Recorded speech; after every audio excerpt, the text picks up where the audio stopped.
featured reader tonight is Samantha Duncan. Samantha Duncan is the author of 3 poetry collections, The Birth Creatures, One Never Eats 4, and Moon Law, which is on that table.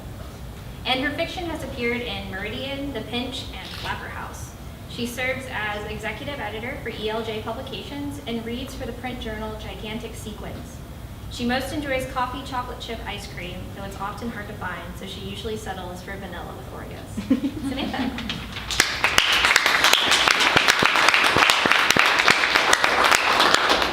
Hello. This is my first time here, and thank you guys for having me, and thanks to Emily for throwing my name in the ring, I guess.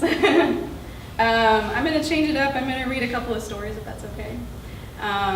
The first one is called Chaos Theory, and this probably isn't the best preface to a story I'm about to read, but it came out of a dream that I had. According to my 10-year life plan, I'm set to open a chapbook store with Jeff Goldblum. We pool our resources and find a small green barn that sits oddly but comfortably in the middle of a creek, held in place by large slippery rocks. Everything is ready for transformation at once. So much detritus lies in the creek bed ready to give birth. In the back room of the store, Jeff Goldblum makes paper.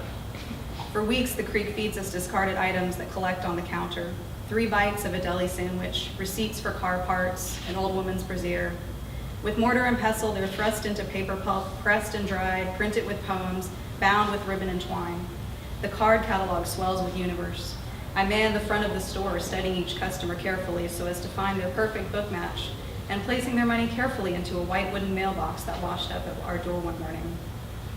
Spring brings daily rain and threats of flooding. An engineer is practically blown in by an April storm, unsure of whether he meant to end up here, and I show him to our section of robot poetry. He expects poetry by robots, not poetry about robots. I let him down gently, whisper that nothing here is made by machines, and he scoffs at the great downfall of literature in the modern age, at our robot poems on paper with bits of grass and clothing sticking out. He leaves in a huff. I gather the robot books and display them on an easel stand on the counter. Summer circles like a dog around its bed before settling in. Wasteful and pregnant with consumption, the season brings more trash than ever to our door. Junk mail and unpaid bills, a torn wing of a purple umbrella, a plastic shower curtain with the giant face of Jesus on it, all the holes ripped through. Jeff Goldblum works overtime, grinding and mixing and pressing and printing. He is somewhere between meticulous artist and conveyor belt. Trash is trussed until old new becomes used new becomes old used. The books smell like lemongrass and wet air. A 9-day-old baby comes in, wanting poems about carnivals, waves off my help and climbs into the card catalog. Shortly after his mother arrives holding an empty car seat, I'm about to point to the card catalog when she glances at a shelf and says, "Oh my God, is this poetry about confetti eggs?" She purchases 3 books and leaves with her empty car seat. There is no forecast for our business, and when the miscellaneous wash up, the mortar and pestle are ready. In the fall, the trees along the creek shed piles of colorful leaves that arrive at our door, yielding books with hungry burnt orange pages. Almost by accident, we acquire some collections written by robots that sell out in a week, though over time, not much else leaves the store with new owners. Money goes missing from the mailbox, mostly dollar bills or the occasional 5, and I don't have to ask about it. I've seen the petals of presidents' heads strewn amongst the leaf crumbs near the mortar and pestle. Jeff Goldblum combines the currency with some snakeskin and honeycomb, creating a beautiful pearlescent parchment we use to print a collection of poems about the history of hair products. I start to leave 10s and 20s for him on the backroom counter. By winter, the creek is folded into paper pulp, and Jeff Goldblum's hands are a stained universe. I sit at the store entrance and lazily catch whatever the creek offers, a cigarette lighter in the shape of a flip-flop, a personalized license plate that says apathetic. I don't know what to do with any of it. Jeff Goldblum looks at me, picks up an awl. I tell him no, there's no need for this, but he insists and pushes the awl through the back of his left hand. A cycle for clarity, how trash is trussed. I go to the doorway and sit, waiting for some gauze and binding thread to show up.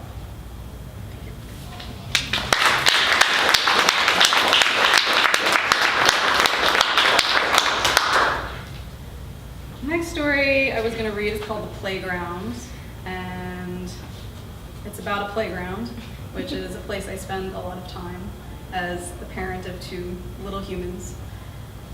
or at least I feel like I spend all my time there.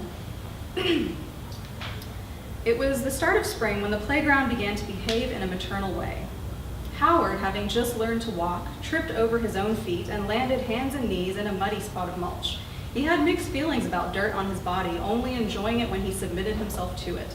So this was an event altogether displeasing, which he hesitantly expressed through an animalistic wail. His mother, sitting on a bench at the opposite end of the playground, had barely risen from her place when the ground in front of Howard let off a small explosion, and from under the mulch came a burst of water that landed directly on his splayed hands and feet. His mother jerked and backpedaled slightly before charging toward her son. She checked him over frantically for further injuries from the tiny water volcano, then assessed his mental state, assuming that at the very least he'd be spooked and immediately want to go home. But he was completely clean from his impromptu bath, and his expression suggested nothing more than a perplexed curiosity.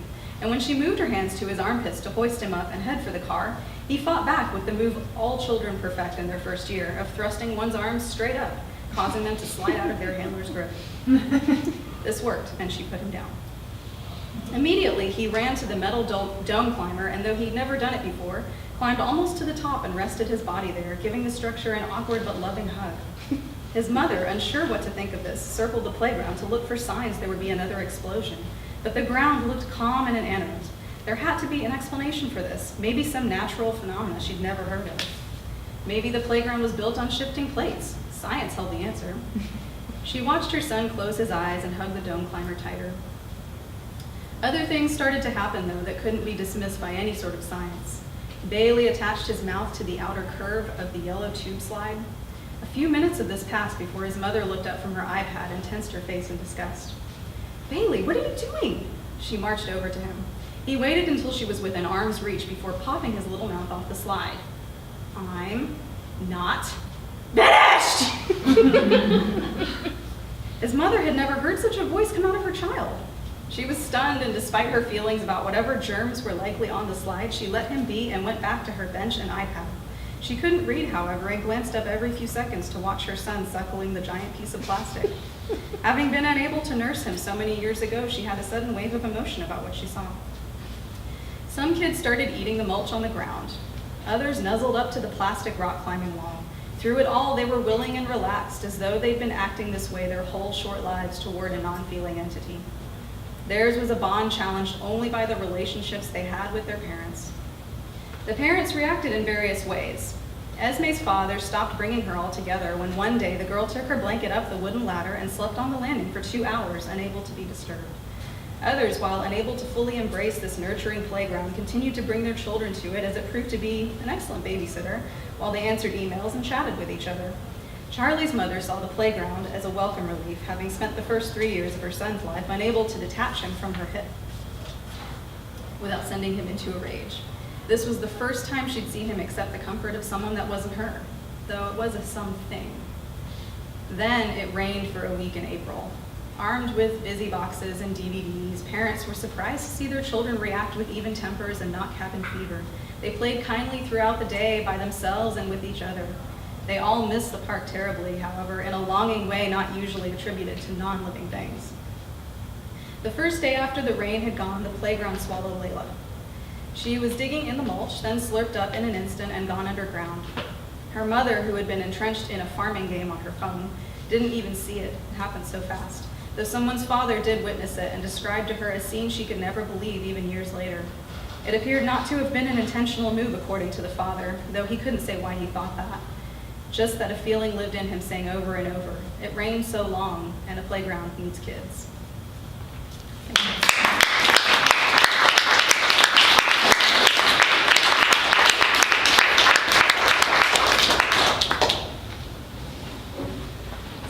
Thank you.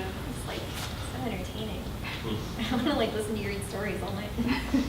Sorry, it's taking so long to get here. I'm like enjoying it like an audience member, and then I'm like, oh my god, I have to come up here. Yeah. Okay, so I'm always blown away by the talent in this room, our open mic, our featured readers. I'm just so grateful that people agree to leave their homes at home. So I'm just so grateful people come on out and share their work with us and like hang out and everything. but we definitely wouldn't be here without people writing, without people connecting with us, without people buying books and calling the store for books and coming on out. So we're really grateful for every single person in this room.